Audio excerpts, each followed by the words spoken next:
ಬಹಳ ಕಾತರದಿಂದ ಕಾಯ್ತಾ ಇರುವಂತ ಈ ಪ್ರಜ್ವಲ್ ರೇವಣ್ಣ ವಿರುದ್ಧ ಚಾರ್ಜ್ ಶೀಟ್ ಈಗ ಸಲ್ಲಿಕೆ ಆಗಿದೆ ಅನ್ನುವಂತ ಡೀಟೇಲ್ಸ್ ಲಭ್ಯವಾಗ್ತಾ ಇದೆ. ಸುಮಾರು 2,000 ಪುಟಗಳ ಚಾರ್ಜ್ ಶೀಟ್ ಸಲ್ಲಿಕೆ ಆಗಿದೆ. ಪ್ರಜ್ವಲ್ ವಿರುದ್ಧ ಮೊದಲ ಚಾರ್ಜ್ ಶೀಟ್ ಸಲ್ಲಿಸಿರುವಂತಹ ಎಸ್ಐಟಿ ಅಧಿಕಾರಿಗಳು ಅತ್ಯಾಚಾರ ಲೈಂಗಿಕ ದೌರ್ಜನ್ಯ ಕೇಸ್ನಲ್ಲಿ ಚಾರ್ಜ್ ಶೀಟ್ ಇದು 42ನೇ ACMM ಕೋರ್ಟ್ಗೆ ದೋಷಾರೋಪ ಪಟ್ಟಿಯನ್ನ ಸಲ್ಲಿಕೆ ಆಗಿದೆ.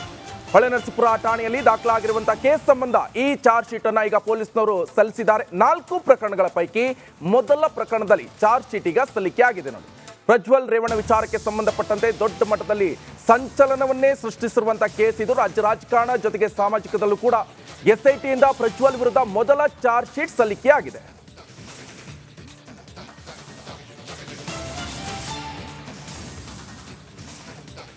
ನೋಡಿ, ಈಗಾಗಲೇ ಒಟ್ಟು 4 ಪ್ರಕರಣಗಳು ಪ್ರಜ್ವಲ್ ರೇವಣ್ಣ ವಿರುದ್ಧ ತನಿಖೆ ಮಾಡ್ತಾ ಇರುವಂತಹ ಎಸ್ಐಟಿ ಈಗ ಮೊದಲ ಪ್ರಕರಣದಲ್ಲಿ ಚಾರ್ಜ್ ಶೀಟ್ ಸಲ್ಲಿಕೆ ಆಗಿದೆ. ಈ ಬಗ್ಗೆ ಹೆಚ್ಚಿನ ಡೀಟೇಲ್ಸ್ ಅನ್ನು ಕೊಡ್ತಾರೆ ನಮ್ಮ ಕ್ರೈಮ್ ಬೀಟ್ ಇಂದ ನಾಗರಾಜ್ ನೇರ ಸಂಪರ್ಕದಲ್ಲಿ ಜಾಯ್ನ್ ಆಗಿದ್ದಾರೆ. ನಾಗರಾಜ್, ಈಗ ಚಾರ್ಜ್ ಶೀಟ್ ಸಲ್ಲಿಕೆ ಆಗಿದೆ, ಮುಂದೇನು?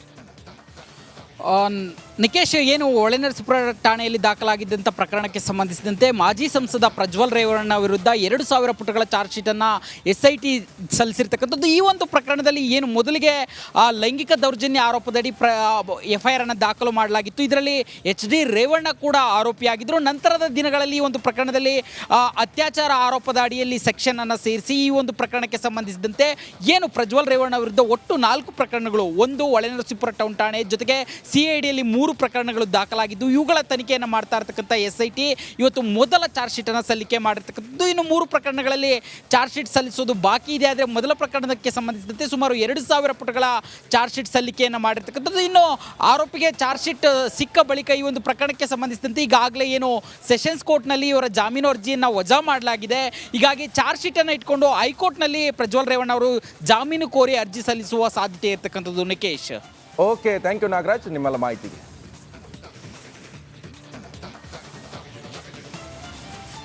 ಈಗಾಗಲೇ ಗಮನಿಸ್ತಾ ಇರ್ಬೋದು, ಒಂದ್ ಕಡೆಯಲ್ಲಿ ಈಗ ಪ್ರಜ್ವಲ್ ರೇವಣ್ಣ ವಿರುದ್ಧ ಚಾರ್ಜ್ ಶೀಟ್ ಸಲ್ಲಿಕೆ ಆಗಿದೆ. ಇದರ ಮೇಲೆ ಈಗ ಕೋರ್ಟಲ್ಲೂ ಕೂಡ ವಾದ ಪ್ರತಿವಾದ ನಡೆಯುತ್ತೆ. ಅಲ್ಲಿ ಇದೇ ರಾಜಕೀಯ ಆಯ್ತು, ರಾಜಕೀಯ ರಗಳೆ ಆಯ್ತು. ದಿನೇಶ್ ಕಾಶಿಪಟ್ನ, ರಿಪಬ್ಲಿಕ್ ಕನ್ನಡ, ಮಂಗಳೂರು. ಬಿಜೆಪಿಲಿ 2, ಕಾಂಗ್ರೆಸ್ 10, ಪಕ್ಷೇತರರು 5. ಸೊ ಮಂಡ್ಯದಲ್ಲಿ ನಗರಸಭೆ ಗೆಲ್ಲಬೇಕು ಅಂತಂದ್ರೆ 19 ಮತಗಳ ಅಗತ್ಯತೆ ಇದೆ. 37ರಲ್ಲಿ 19 ಮತಗಳು ಯಾರಿಗೆ ಬೀಳುತ್ತಾರೋ ಆ ಗೆದ್ದಂಥವರು ಮಂಡ್ಯ ನಗರಸಭೆ ಹೋಗುತ್ತೆ. ಸೊ ದೋಸ್ತಿ ನಾಯಕರನ್ನ ಅಧಿಕಾರದಿಂದ ದೂರ ಇಡಬೇಕು ಅಂತೇಳಿ ಕಾಂಗ್ರೆಸ್ ಪಾಳದಲ್ಲಿ ಈಗ ಆಪರೇಷನ್ ಶುರುವಾಗಿದೆ. 16 ಸದಸ್ಯ ಬಲವನ್ನು ಹೊಂದಿರುವಂಥ ಕಾಂಗ್ರೆಸ್ನಿಂದ ಹೇಗಾದರೂ ಮಾಡಿ ಇನ್ನು 3ರಿಂದ 4 ನಮ್ಮ ಕಡೆ ಎಳ್ಕೋಬೇಕು ಅಂತೇಳಿ ತಂತ್ರಗಾರಿಕೆಯನ್ನು ಮಾಡಿಕೊಳ್ಳಲಾಗಿದೆ. ಫಲಿತಾಂಶದ ಬೆನ್ನಲ್ಲೇ ಮತ ಹಾಕಿದವರಿಗೆ ಗೋವಾ ದೆಹಲಿ ಟ್ರಿಪ್ ಆಫರನ್ನು ಕೂಡ ಕೊಡಲಾಗ್ತಾ ಇದೆ. ನೋಡಿ, 16 ಮತಗಳಿರುವಂಥ ಕಾಂಗ್ರೆಸ್ ಪಾಳೆಯ ಏನೆಲ್ಲ ಆಫರನ್ನು ಕೊಟ್ಟು ಈಗ ಇದು ಮಂಡ್ಯ ನಗರಸಭೆ, ಇದು ನಾಗಮಂಗಲ ಪುರಸಭೆಯನ್ನು ಗಮನಿಸೋದಾದರೆ ನಾಗಮಂಗಲ ಪುರಸಭೆ ಕೂಡ ಪ್ರತಿಷ್ಠೆಯ ಕಣವಾಗಿದೆ. ಅದನ್ನು ಕೂಡ ಗಮನಿಸ್ತಾ ಹೋಗೋದಾದರೆ ಚಲುವರಾಯಸ್ವಾಮಿಗೆ ಒಂದು ರೀತಿಯಲ್ಲಿ ಪ್ರತಿಷ್ಠೆಯ ಕಣವಾಗಿ ಇಲ್ಲಿ ಮಾರ್ಪಾಡಾಗಿದೆ. ನೋಡಬೇಕು, ಕಾದು ನೋಡ್ಬೇಕು ಯಾವ ರೀತಿಯಾಗಿ ರಿಸಲ್ಟ್ ಹೊರ ಹೊಮ್ಮುತ್ತೆ ಅಂತ ಹೇಳಿ. ಎಲ್ಲ ರದ್ದುಪಡಿಸಿ ಸಾಮಾನ್ಯ ದರಕ್ಕೆ ಹೆಚ್ಚಿಗೆ ಮಾಡ್ತಾರೆ. ಈ ರೀತಿ ಆದಾಗ ಆಗ ಪ್ರಕ್ರಿಯೆ ಆಗಿದೆ. ಹಲವಾರು ಕೈಗಾರಿಕೋದ್ಯಮಿಗಳು ಮುಂದೆ ಬರೋರು ಸ್ಪರ್ಧೆ ಏರ್ಪಟ್ಟಿದ್ರೆ ದರ ಸಮರ ಏರ್ಪಡಿರೋದು. ದರ ಸಮರ ಏರ್ಪಟ್ಟಿದ್ರೆ ಎಷ್ಟು ಕೋಟಿ ನಷ್ಟ ಆಗಿರ್ಬೋದು ಇದರಿಂದ? ಎಷ್ಟು ಕೋಟಿ ನಷ್ಟ ಆಗಿದೆ ಅನ್ನೋದು ನಿಮ್ಮ ಆರೋಪ? ಹೌದು, ಎಷ್ಟು ಕೋಟಿ ನಷ್ಟ ಆಗಿದೆ ಸರ್ಕಾರದ ಬೊಕ್ಕಸಕ್ಕೆ ಅನ್ನೋದು ನಿಮ್ಮ ಮೇಲ್ನೋಟಕ್ಕೆ ಸರ್ ಸುಮಾರು ಒಂದು 200ರಿಂದ 250 ಕೋಟಿ ರೂಪಾಯಿ ನಷ್ಟ ಉಂಟಾಗಿದೆ ಅಂತ ಮೇಲ್ನೋಟಕ್ಕೆ ಒಂದು ಅಂದಾಜಿಸಬಹುದು ಸರ್. ಇದು ತನಿಖೆಯಿಂದಲೇ ಅಷ್ಟೇ ಹೆಚ್ಚಿನ ಮಾಹಿತಿ ಹೊರಬರ್ಲಿಕ್ಕೆ ಸಾಧ್ಯ ಆಗುತ್ತೆ sir. Okay, thank you Dinesh Karale ಅವರೇ, ರಿಪಬ್ಲಿಕ್ ಕನ್ನಡದ ಜೊತೆಲಿ ಮಾತನಾಡೋದಕ್ಕಾಗಿ. ನೋಡಿ, ಈಗ ಈ ವಿಚಾರ MB ಪಾಟೀಲ್ ಅವರಿಗೆ ಯಾವ ರೀತಿಯಾಗಿ ಸಂಕಷ್ಟ ಎದುರಾಗುತ್ತೆ, ರಾಜ್ಯಪಾಲರು ಪ್ರಾಸಿಕ್ಯೂಷನ್ಗೆ ಅನುಮತಿಯನ್ನ ಕೊಡ್ತಾರಾ, ಕಾದು ನೋಡಬೇಕಾಗಿದೆ. ನಮಸ್ಕಾರ, ನೀವು ನೋಡ್ತಾ ಇದ್ದೀರಾ ರಿಪಬ್ಲಿಕ್ ಕನ್ನಡದ ವಿಶೇಷ ಬುಲೆಟಿನ್ ಪಕ್ಕಾ ಪಾಲಿಟಿಕ್ಸ್. ನಾನು ನಾಗೇಂದ್ರ ಬಾಬು. ಇವತ್ತು ಪಕ್ಕಾ ಪಾಲಿಟಿಕ್ಸ್ನಲ್ಲಿ ಒಂದಷ್ಟು ಸುದ್ದಿಗಳಿದೆ, ಪ್ರಮುಖವಾದಂಥ ಸುದ್ದಿಗಳಿದೆ. ಅದಕ್ಕಿಂತ ದೊಡ್ಡ ಸುದ್ದಿ ಈಗ ನಿಮ್ಮ ಮುಂದೆ.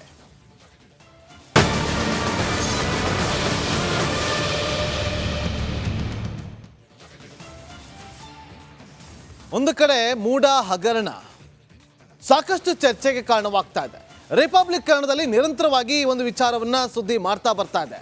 ಸತ್ಯಾಂಶಗಳನ್ನ ಹೊರಗಿಡುವಂತ ಕೆಲಸವನ್ನ ನಿಮ್ಮ ರಿಪಬ್ಲಿಕ್ ಕನ್ನಡ ಮಾಡ್ತಾ ಇದೆ. ಒಂದು ಕಡೆ ಸಿಎಂ ಸಿದ್ದರಾಮಯ್ಯ ಅವರು ಫುಲ್ ಮೂಡ್ ಆಫ್ ಹಾಕೊಂಡು ದೆಹಲಿಯತ್ತ ಪ್ರಯಾಣವನ್ನ ಬೆಳೆಸಿದ್ದಾರೆ. ಇದರ ಬೆನ್ನಲ್ಲೇ ಮತ್ತೊಬ್ಬ ಸಚಿವನ ವಿರುದ್ಧ ಪ್ರಾಸಿಕ್ಯೂಷನ್ಗೆ ಅನುಮತಿಯನ್ನ ಕೋರಿ ರಾಜ್ಯಪಾಲರಿಗೆ ಪತ್ರವನ್ನ ಬರೆಯಲಾಗಿದೆ. ಸಿಎಂ ಬೆನ್ನಲ್ಲೇ ಮತ್ತೊಬ್ಬ ಸಚಿವರಿಗೆ ಈಗ ಢವ ಶುರುವಾಗಿದೆ. ಯಾರದು? ಎಂ ಬಿ ಪಾಟೀಲ್ಗೂ ಕೂಡ ಪ್ರಾಸಿಕ್ಯೂಷನ್ ಭಯ ಶುರುವಾಗಿದೆ. ಎಂ ಬಿ ಪಾಟೀಲ್ ವಿರುದ್ಧ ಪ್ರಾಸಿಕ್ಯೂಷನ್ಗೆ ಅನುಮತಿಯನ್ನ ಕೊಡಬೇಕು ಅಂತ ಹೇಳಿ ಕೋರಿ ಪತ್ರವನ್ನ ಬರೆಯಲಾಗಿದೆ ರಾಜ್ಯಪಾಲರಿಗೆ. ದಿನೇಶ್ ಕಲ್ಲಹಳ್ಳಿ ಅವರು ಬರೆದಿರುವಂತ ಪತ್ರ, KIADBಯಲ್ಲಿ CA ಸೈಟ್ಗಳು ಹಂಚಿಕೆಯಲ್ಲಿ ಅವ್ಯವಹಾರ ನಡೆದಿದೆ, ಹಾಗಾಗಿ ಅದಕ್ಕೆ ಸೂಕ್ತವಾದಂಥ ತನಿಖೆ ಆಗಬೇಕು, ಪ್ರಾಸಿಕ್ಯೂಷನ್ಗೆ ಅನುಮತಿಯನ್ನು ಕೊಡಿ ಅಂತ ಹೇಳಿ ದಿನೇಶ್ ಕಲ್ಲಹಳ್ಳಿ ಅವರು ಈಗ ರಾಜ್ಯಪಾಲರಿಗೆ ಪತ್ರವನ್ನು ಬರೆದಿದ್ದಾರೆ.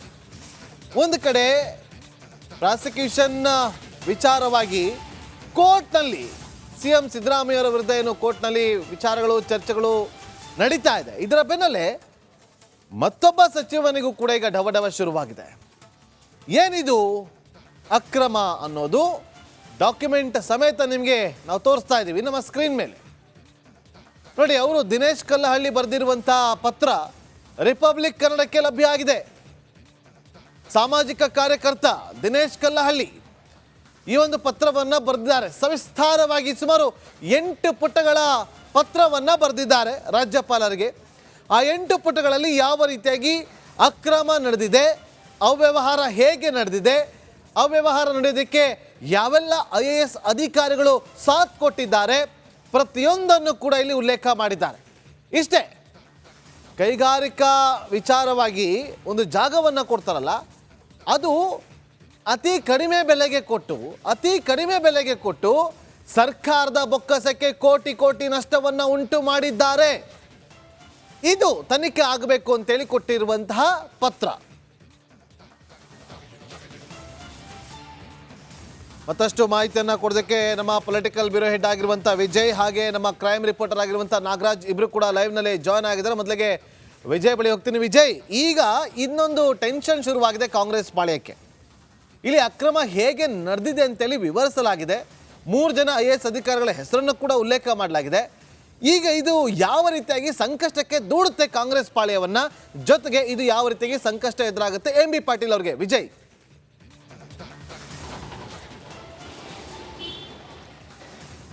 ನಾಗೇಂದ್ರ ಬಾಬು, ಸಚಿವ ಎಂ ಬಿ ಪಾಟೀಲ್ ವಿರುದ್ಧ ಈಗ ಏನು ಆರೋಪ ಮಾಡಿ ಒಂದಷ್ಟು ದಾಖಲೆಗಳ ಸಮೇತ ರಾಜಭವನಕ್ಕೆ ದೂರನ್ನು ಕೊಟ್ಟಿರುವಂಥದ್ದು, ಕ್ರಿಮಿನಲ್ ಕೇಸ್ ದಾಖಲು ಮಾಡಬೇಕು ಅಂತ.